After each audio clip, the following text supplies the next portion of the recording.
คมไฟที่เราใช้กวดพยาธิหรือว่าใช้เสริมผ่าตัดนั้นมันมีหลายประเภทเนาะ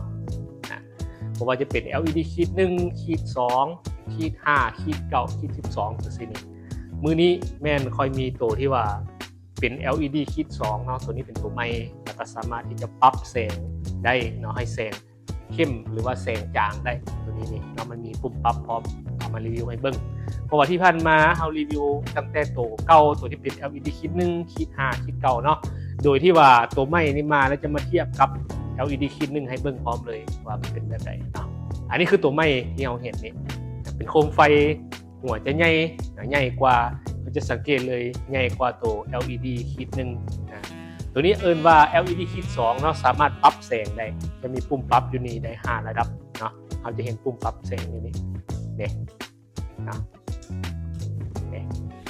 เวลาเราเปิดเนาะเราใช้ปุ่มนี้มั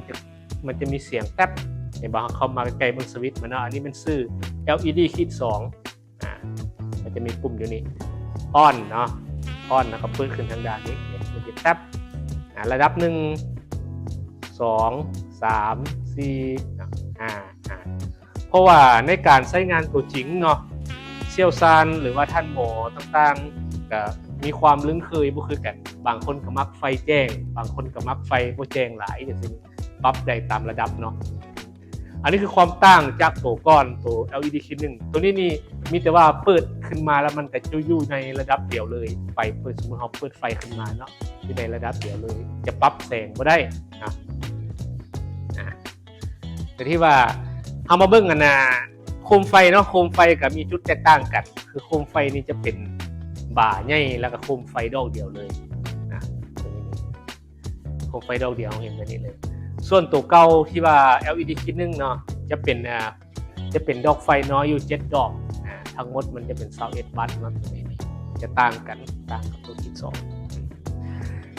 ส่วนอื่นๆคือกันเบิดเนาะมีแต่ว่าสวิตช์นี่สามารถที่จะปรับระดับได้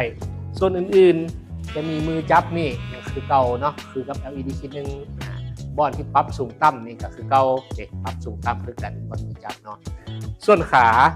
ทางด้านตีนก็จะคือกันเป๊ะเลยเป็นขาที่ว่ามี5ล้อเนาะแล้วสามารถล็อกได้นี่อันนี้คือกันเนาะมี5ล้อสามารถล็อกได้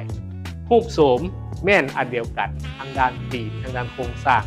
เพียงแต่ว่ามีสวิตช์นี่กับตัวโคมไฟนี่จะแตกต่างกันอันนี้แม่น LED ขีด2เนาะโดยที่ว่าเหมาะสำหรับท่านหมอเหมาะสำหรับเชี่ยวชาญที่ว่าต้องการปรับระดับแสงให้พอดีกับการใช้งานตัวจริงของตัวเองเนาะอันนี้ LED ขีด2